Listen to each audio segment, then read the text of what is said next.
Os bolsonaristas estão tentando de todas as maneiras darem uma desculpa para encobrirem o fato de o Bolsonaro ter se escondido embaixo da cama na embaixada húngara com medo de prisão, porque isso mostra que o Bolsonaro de mito não é nada, ele é um grande covardão, como o Lula falou. Então eles começaram a levantar uma teoria da conspiração que havia todo um plano para tirarem a vida do Bolsonaro, um plano que envolvia até a Venezuela. Por isso que ele teve que ir até a embaixada húngara. Olha só que coisa mais ridícula. O que não vai ser ridículo vai ser o prazo que o Alexandre de Moraes deu à PGR, de 5 dias para ela se posicionar a respeito dessa fuga para a embaixada. E eu sinto que vai vir aí uma tornozeleira eletrônica do Bolsonaro, porque o judiciário precisa dar uma resposta firme a essas provocações do ex-presidente. Mas o que você achou dessa alucinação bolsonarista? Havia mesmo um plano para acabar com a vida do Bolsonaro? Vai vir tornozeleira eletrônica? Se você quer a tornozeleira, deixa o like e se inscreva no canal. Quando eu comecei a ver essas teorias da conspiração para encobrirem o fato de que o Bolsonaro ele é um grande covardão, eu falei o seguinte, eu pensei comigo, não é possível. Não é possível.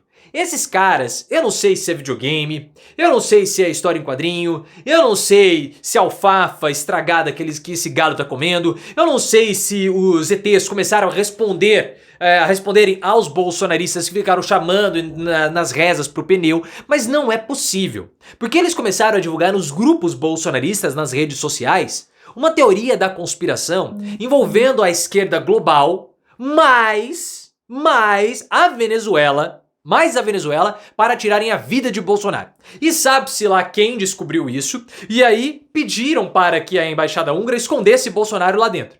Até que os advogados de Bolsonaro conseguissem lidar com a situação e acabassem com o plano. Então havia todo um plano para tirarem a vida de Bolsonaro, e em 2 dias o plano acabou. Aí Bolsonaro pôde sair de segurança.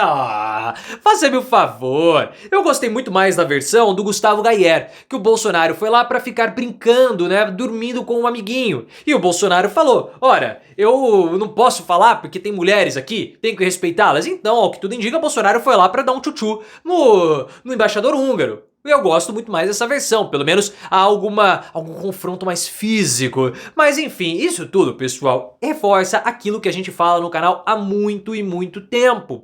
E vários comentaristas políticos não enxergam Bolsonaro pelo prisma do complotismo. O que é o complotismo? Basicamente é a união de um determinado grupo em torno de teorias da conspiração. Bolsonarista adora uma teoria da conspiração. É o Foro de São Paulo, é a Mind8, que tá manipulando tudo, é o Zé Dirceu que agora voltou, agora um plano para tirarem a vida do Bolsonaro. Eles não conseguem compreender as complexidades da sociedade. Então precisam simplificar tudo com teorias da conspiração. E como eles são frustrados, inclusive intelectualmente, a teoria da conspiração passa a eles a sensação e a percepção que eles estão enxergando algo que ninguém mais está enxergando. Então eles se sentem maiores, superiores. É o momento que eles têm de se sentirem cultos. O Eduardo Bolsonaro adora esse tipo de coisa, mas isso acaba fomentando e unindo os bolsonaristas. É algo que precisa ser considerado no entendimento do movimento bolsonarista. Caso contrário, sempre as análises vão estar incompletas. E o Alexandre de Moraes, que não acredita nesse plano, né, que vai mais pela tese que o Bolsonaro tentou se refugiar ali na embaixada húngara para tentar fugir do país, mesmo estando dentro do país. O Moraes, ele deu um prazo para que a Procuradoria-Geral da República se posicione sobre essa ida de Bolsonaro até a embaixada. A defesa de Bolsonaro se posicionou, disse que não havia motivo para ele pedir um asilo na embaixada, porque não tem nada contra ele. Então, se não há nada contra ele, por que eles estão pedindo a suspeição do Alexandre de Moraes? Não faz sentido, né? Porque não há denúncia, Bolsonaro está sendo só investigado, mas não há denúncia apresentada, não há nem julgamento marcado. Como que o Alexandre de Moraes pode ser suspeito se ele nem começou o julgamento ainda? Então, se para esse lado serve, para o lado da fuga também serve, ou deveria servir. E eles falaram que Bolsonaro foi lá só para ter questões bilaterais. Ridículo, porque ele não precisava passar 2 dias. A casa do Bolsonaro fica a 20 minutos. Ele poderia muito bem ter ido embora. E o embaixador húngaro, ele ficou esses 2 dias lá interagindo com o Bolsonaro, fazendo um churrascão. Então, são defesas que não param em pé. E o STF está agindo muito bem ao adotar cautela, mas precisa ser firme diante das provocações do Bolsonaro. Porque nós sabemos que uma prisão preventiva, nesse momento, não vai acontecer e nem pode acontecer. Porque Bolsonaro, ele só pode ser preso, pode assim, não no sentido jurídico da lei, mas fala assim, pode na questão política da coisa, né, nos desdobramentos sociais. Ele só deve ser preso, melhor dizendo, ou é melhor que ele seja preso, depois que houver todo o trânsito em julgado. Ou seja, todos os 11 ministros do STF darem o seu voto. Porque se houver uma prisão preventiva do Bolsonaro, vai falar que ele está sendo perseguido. Aí vai ter toda a história do golpe, que a gente fala aqui que é uma tese muito frágil. Existem outras teses muito mais fortes para que o Bolsonaro seja condenado, como obstrução dos locais de votação, as reuniões anti-republicanas promovidas por ele, a falsificação dos certificados de imunização, o gabinete do ódio, todo o aparelhamento do Estado para atacar as próprias instituições, colocando o Bolsonaro como sendo o chefe dessa organização criminosa. Tudo isso dá prisão para o Bolsonaro.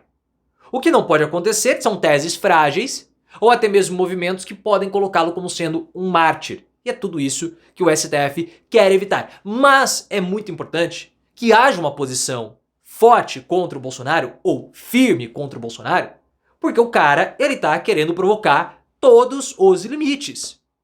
Essa ida dele à embaixada húngara foi uma provocação. Tudo bem que não era para ter vazado, mas esse é um ato de provocação. Porque o Bolsonaro tomou uma medida restritiva que foi o passaporte apreendido. Por que o passaporte dele foi apreendido? Para que ele não deixasse o país. E assim, não se refugiasse em outro país, pedisse asilo, para que quando a prisão ocorra, ele possa ser conduzido para Papuda. Ou para qualquer outro lugar, ou para o zoológico, que seria o melhor lugar para ficar o Bolsonaro lá, pra gente dar amendoim para ele, porque assim ele pode melhorar daquela parte lá dele que acaba não levantando. Mas, se ele estiver na Europa ou qualquer outro lugar, não vamos conseguir colocá-lo num zoológico. Então o que acontece? O passaporte foi retido. Mas o Bolsonaro, ele pode sair do país ficando no país. Como? Indo até uma embaixada. Então isso foi uma provocação, foi um drible que o Bolsonaro deu no judiciário para a retenção do passaporte. E novamente o Bolsonaro fez uma provocação, que foi solicitar de novo o passaporte que foi retido para que ele possa viajar até Israel.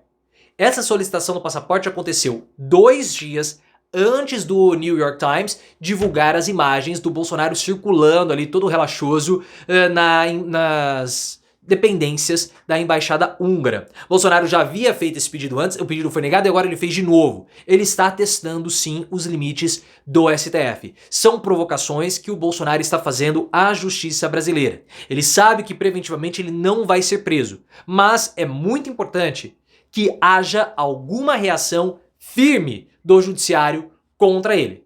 Uma tornozeleira eletrônica é uma ótima pedida para o Bolsonaro, porque ele não vai ser preso, mas com a tornozeleira eletrônica ele vai ter que se apresentar, ele vai ser monitorado, e isso é o ideal nesse momento. O direito de ir e vir do Bolsonaro vai ser garantido? Vai, mas ele vai ter que se submeter a restrições mais severas, porque ele fez uma provocação. A ida dele na embaixada para passar 2 noites lá é uma clara provocação. E nós temos que agir de um modo de evitar tumultos do Bolsonaro.